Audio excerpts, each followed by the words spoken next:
강세리의 치명적 실수가 강재인의 기억을 되찾게 했다. 결국 황기찬과 강세리 모두 체포되었다. 강재인은 끔찍한 교통사고 후 모든 기억을 잃었다. 그녀의 머릿속에는 황기찬과의 행복했던 날들만이 남아있다. 하지만 그 행복은 거짓이었다. 황기찬, 그녀의 전 남편은 그녀를 배신하고 끔찍한 죄를 저질렀다. 그는 강재인이 잃어버린 기억, 특히 그의 죄악을 폭로할 수 있는 녹음 파일을 떠올리지 못하게 막으려 했다. 그래서 그는 대담한 결정을 내렸다. 강재인을 자신의 집으로 데려와 현재 아내인 강세리와 한 지붕 아래 살게 한 것이다. 황기찬의 집은 겉으로는 평온해 보였지만 그 안은 긴장과 위선으로 가득했다. 강세리는 매일 남편이 전 아내와 다정하게 지내는 모습을 지켜봐야 했다. 황기찬은 강재인의 손을 잡고 그녀의 미소에 미소로 답하며 과거의 연인을 연기했다. 강세리는 이를 억지로 참아야 했다. 그녀는 남편의 명령에 따라 아무 일도 없는 척 연기했지만 속으로는 질투와 분노가 들끓었다. 더욱 참을 수 없는 것은 강재인이 황지호와의 관계였다. 황지호는 강세리의 아들. 강재인은 지호를 진심으로 보살폈다. 그녀는 지호에게 따뜻한 밥을 해주고 함께 책을 읽으며 그의 손을 잡고 산책을 나갔다. 지호는 그런 강재인에게 점점 더 마음을 열었고 어머니인 강세리와는 점점 더 멀어졌다. 강세리는 자신의 아들이 자신을 외면하고 강재인을 덤마처럼 따르는 모습을 보며 심장이 찢어지는 듯 했다. 그녀는 점점 더 고립되었다. 가족은 그녀를 배제하고 집안은 강재인의 미소로 채워졌다. 강세리의 분노는 점점 더 깊어졌다. 그녀의 질투는 이성을 삼켰다. 어느 날 강재인이 계단 위에 서 있는 모습을 보았다. 그 순간 강세리의 머릿속에 어두운 그림자가 스쳤다. 더 이상 참을 수 없었다. 그녀는 손을 뻗어 강재인을 세게 밀었다. 강재인은 비명을 지르며 계단 아래로 굴러떨어졌다.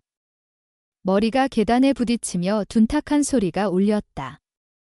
강세리는 숨을 죽이고 그 장면을 바라보았다. 그녀의 심장은 두려움과 기대로 뛰었다. 이로써 모든 것이 끝날 것이라 믿었다. 하지만 운명은 강세리의 편이 아니었다. 강재인은 기적적으로 살아남았다. 더욱 충격적인 것은 그 충격으로 그녀의 잃었던 기억이 되살아난 것이다. 은호의 죽음, 황기찬의 배신, 강세리의 음모, 그리고 그녀가 잊고 있었던 녹음 파일의 존재까지. 모든 퍼즐이 제자리를 찾았다. 하지만 강재인은 이를 드러내지 않았다. 그녀는 여전히 기억을 잃은 척 연기하며 황기찬과 강세리 곁에서 미소를 지었다. 그녀의 눈빛만이 달라졌다. 차갑고 날카로운 복수의 칼날이 그 안에 숨겨져 있었다. 강재인은 기회를 노렸다. 그녀는 황기찬이 모든 범죄의 증거를 자신의 노트북에 보관하고 있음을 알아냈다. 그 노트북은 황기찬이 항상 곁에 두는 물건이었다. 그녀는 치밀한 계획을 세웠다. 어느 날 저녁, 강재인은 가족을 위해 식사를 준비했다. 그녀는 미소를 지으며 유리에 약을 섞었다. 수면제였다. 식탁에 둘러앉은 황기찬, 강세리, 그리고 지호는 아무 의심 없이 밥을 먹었다. 곧 그들은 깊은 잠에 빠졌다. 집안이 고요해진 순간 강재인은 행동에 나섰다. 그녀는 황기찬의 방으로 들어가 그의 노트북을 열었다. 비밀번호를 알아내는 데는 시간이 걸렸지만 그녀의 집요함은 모든 장애를 뚫었다. 화면에 드러난 파일들은 충격적이었다. 뇌물, 횡령, 심지어 은호의 죽음과 관련된 증거까지. 강재인은 떨리는 손으로 모든 데이터를 USB에 복사했다. 그녀의 심장은 분노와 승리감으로 요동쳤다. 다음 날 아침, 황기찬이 눈을 떴을 때 그의 앞에는 이미 경찰이 서 있었다. 강재인은 밤새 경찰에 모든 증거를 제출한 뒤였다. 수갑이 황기찬의 손목에 채워졌다. 강세리 역시 공모 혐의로 끌려갔다. 그녀는 믿을 수 없다는 듯 강재인을 노려보았다. 하지만 강재인은 담담한 미소로 그들을 마주했다. 이제 끝났어. 그녀의 속삭임은 마치 지옥의 종소리 같았다. 강재인의 복수는 이제 막 시작되었다. 황기찬은 자신이 믿었던 여인이 자신을 파멸시킬 줄 몰랐다. 강세리는 자신의 질투가 모든 것을 무너뜨렸음을 깨달았다. 그리고 지호는 혼란 속에 엄마라 믿었던 두 여인을 잃었다. 강재인은 경찰서를 나서며 하늘을 올려다보았다. 그녀의 눈에는 더 이상 혼란이 없었다. 오직 단단한 결의만이 남아 있었다. 그녀는 아직 해야 할 일이 많았다. 황기찬과 강세리가 숨긴 더 많은 비밀, 그리고 그녀의 아들 지호를 되찾기 위한 싸움. 이 모든 것이 이제 그녀의 손에 달려 있었다. 강재인의 다음 행보는 무엇일까? 그녀의 복수는 어디까지 이어질까? 이 숨막히는 이야기는 아직 끝나지 않았다. 강재인은 경찰서를 나서며 하늘을 올려다보았다. 그녀의 눈빛은 차갑고 단단했다. 바람이 그녀의 머리카락을 스치며 불어왔지만 그녀의 마음은 이미 흔들리지 않았다. 황기찬과 강세리가 수갑에 채워져 끌려가는 모습은 그녀에게 승리의 첫걸음에 불과했다. 하지만 그녀는 알고 있었다. 이 복수는 단지 시작일 뿐 아직 드러나지 않은 더 깊은 어둠이 그녀를 기다리고 있다는 것을 황기찬의 체포는 세상을 뒤흔들었다. 뉴스는 그의 뇌물과 횡령 스캔들로 떠들썩했고 그룹의 주가는 곤두박질 쳤다. 하지만 강재인은 만족하지 않았다. 그녀가 복사한 노트북의 데이터는 단지 빙산의 일각이었다. 황기찬의 범죄는 단순한 개인적 욕망이 아니었다. 그 뒤에는 더 큰 세력이 있었다. 그리고 그 세력은 강재인이 다시 무대로 돌아온 것을 결코 반기지 않았다. 며칠 후 강재인은 황지호를 데리고 작은 아파트로 이사했다. 그녀는 지호를 보호하기 위해 모든 것을 걸었다. 지호는 혼란스러워했다. 엄마. 아니, 아줌마. 왜 우리 집이 아니에요? 그의 떨리는 목소리에 강재인의 가슴이 아렸다.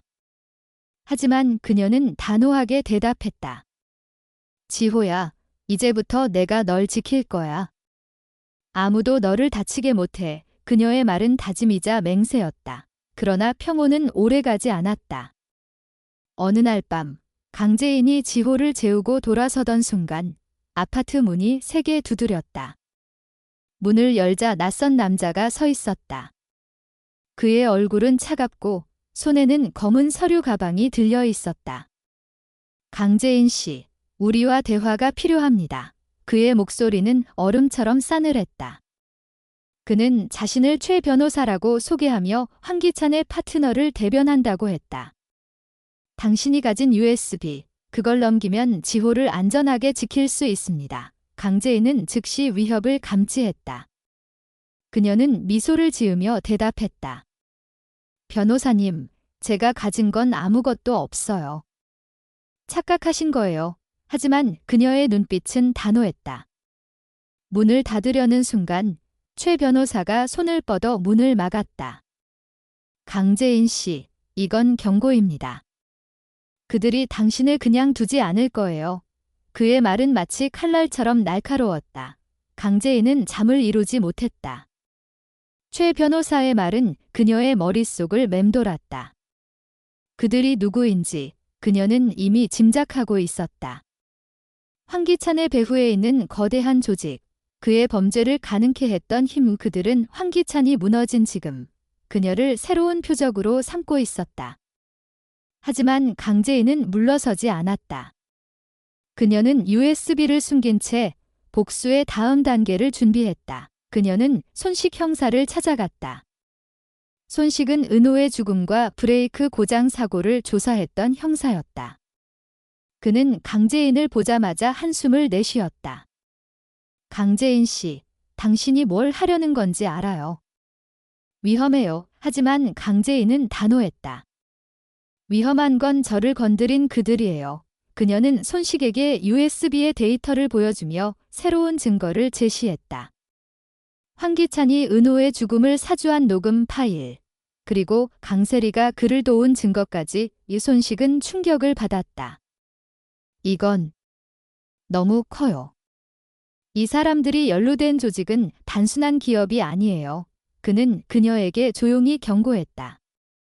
당신 목숨이 위험할 수도 있어요. 하지만 강재인의 눈빛은 흔들리지 않았다. 그들이 내 인생을 망쳤어요. 이제 내가 그들을 무너뜨릴 차례예요. 한편 강세리는 구치소에서 석방되었다. 황기찬의 변호사가 그녀의 보석금을 지불한 것이다. 그녀는 자유의 몸이 되자마자 복수를 다짐했다. 강재인을 향한 그녀의 증오는 이미 이성을 초월해 있었다.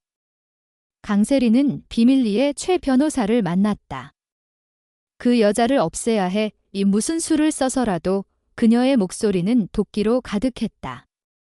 최 변호사는 고개를 끄덕이며 말했다. 걱정 마세요. 이미 계획이 진행 중입니다. 강세리는 강재인의 새 아파트 근처를 배회하며 그녀의 일상을 감시했다. 그녀는 지호를 납치해 강재인을 협박할 계획을 세웠다. 하지만 그녀는 몰랐다. 강재인이 이미 그녀의 모든 움직임을 예의주시하고 있다는 것을. 강재인은 지호를 보호하기 위해 아파트 주변에 감시 카메라를 설치해 두었다. 강세리의 그림자가 카메라에 잡힌 순간 강재인은 그녀의 계획을 알아챘다. 강재인은 지호를 안전한 곳으로 옮긴 뒤 강세리를 유인했다. 한적한 공원에서 강세리를 마주한 강재인은 담담한 목소리로 말했다. 세리 씨, 이제 그만해요. 당신은 이미 모든 걸 잃었어요. 강세리는 이를 악물며 소리쳤다. 너 때문에 내 인생이 망했어. 그녀는 품에서 칼을 꺼내 강재인에게 달려들었다. 그 순간 손식 형사와 그의 팀이 나타났다. 강세리는 순식간에 제압당했다. 그녀는 발버둥 치며 울부짖었다. 강재인. 넌 절대 행복할 수 없어. 하지만 강재인은 그녀를 무심히 바라보며 말했다. 행복은 내가 다시 찾아낼 거야. 하지만 넌 그걸 볼 기회조차 없어. 강재인은 손식 형사와 함께 황기찬의 배후 조직을 추적하기 시작했다. USB 속 데이터는 그들의 정체를 드러냈다. 블랙노터스라는 비밀 조직. 그들은 정치인, 기업인, 심지어 경찰까지 소나귀에 쥐고 있었다. 강재인은 그들의 본거지로 의심되는 장소로 잠입을 시도했다. 하지만 그곳은 함정이었다. 어두운 창고 안. 강재인은 수십 명의 무장한 남자들에게 포위당했다. 그들 앞에 선 남자는 최 변호사였다. 강재인 씨, 당신은 너무 멀리 왔어요. 그의 손에는 총이 들려 있었다. 강재인은 숨을 고르며 대답했다. 그리고 당신들은 너무 오래 숨어 있었죠. 그녀는 품에서 몰래 녹음한 테이프를 꺼내 들었다. 이건 당신들의 최후가 될 거예요. 그 순간 창고 밖에서 사이렌 소리가 울렸다. 손식 형사의 특공대가 도착한 것이다. 총격전이 벌어졌고 강재인은 혼란 속에서 최 변호사를 제압했다. 하지만 그는 쓰러지며 섬뜩한 미소를 지었다. 이게 끝이 아니야. 블랙노터스는 절대 무너지지 않아. 그의 마지막 말은 강재인의 뇌리에 깊이 박혔다. 강재인은 지호와 함께 새로운 삶을 시작했다. 하지만 그녀의 마음은 여전히 무거웠다. 블랙노터스의 잔재는 여전히 어둠 속에서 그녀를 노리고 있었다. 그녀는 손식 형사와 함께 그들의 뿌리를 뽑아낼 계획을 세웠다. 지호를 지키기 위해, 그리고 은호의 죽음에 대한 정의를 위해 어느 날 강재인은 지호와 함께 공원에 앉아 있었다. 지호가 물었다. 엄마, 이제 우리 안전한 거지? 강재인은 그의 머리를 쓰다듬으며 말했다. 그래, 지호야. 엄마가 널 지킬 거야. 하지만 그녀의 눈은 멀리 수평선을 향하고 있었다. 어딘가에 숨어있는 적을 향한 그녀의 복수의 칼날은 아직 무뎌지지 않았다. 강재인은 지호의 손을 꼭 잡고 공원을 떠났다. 그녀의 발걸음은 단단했지만 마음속에는 불안의 파도가 일렁였다. 블랙로터스라는 이름, 최 변호사의 섬뜩한 미소, 그리고 그의 마지막 경고.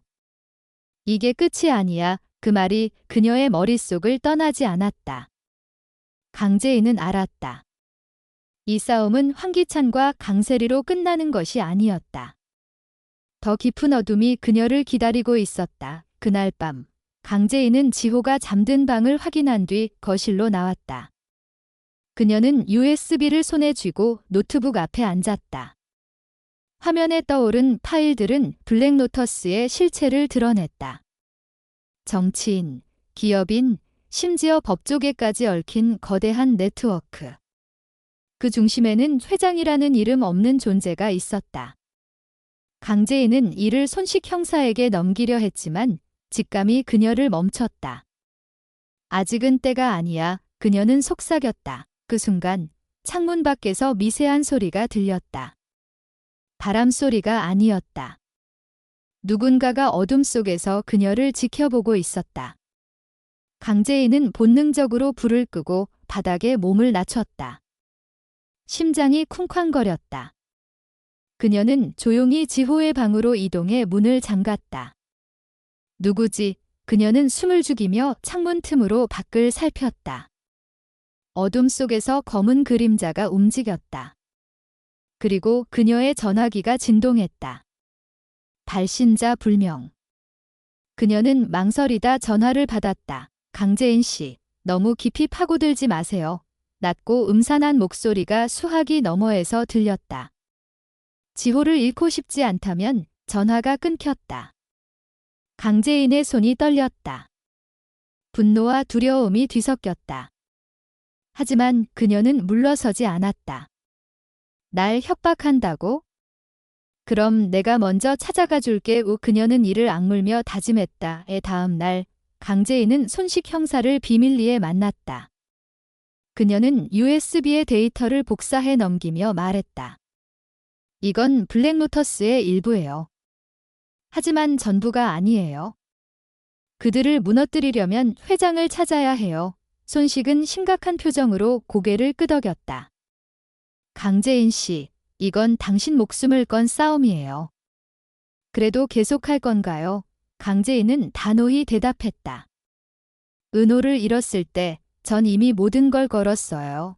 그들은 블랙로터스의 본거지로 의심되는 장소를 알아냈다. 서울 외곽의 폐공장.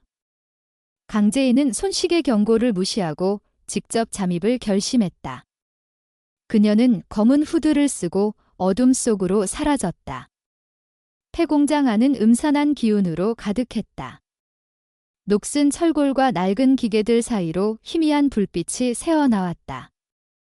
강재인은 조심스럽게 움직이며 녹음기를 켰다. 그녀는 증거를 확보해야 했다. 그러나 그녀가 미처 깨닫지 못한 함정이 기다리고 있었다. 갑자기 불빛이 꺼지며 어둠이 그녀를 삼켰다. 발소리가 다가왔다. 강재인, 여기까지 오다니 제법이군. 낯익은 목소리였다. 최 변호사였다. 그의 뒤에는 무장한 남자들이 서 있었다. 회장은 내가 가진 걸 원해? USB를 내놔. 강재인은 침착하게 대답했다. 내가 왜 그래야 하지? 너희는 이미 끝났어. 그 순간 굉음과 함께 공장 문이 부서지며 손식의 특공대가 돌진했다. 총격전이 벌어졌다. 강재인은 혼란 속에서 최 변호사를 향해 달려들었다. 그녀는 그의 손에서 총을 빼앗고 그를 바닥에 쓰러뜨렸다. 회장이 누군데? 그녀가 소리쳤다. 최 변호사는 피를 흘리며 웃었다. 넌 절대 그를 못 이겨. 그의 말이 끝나기 전에 의식을 잃었다.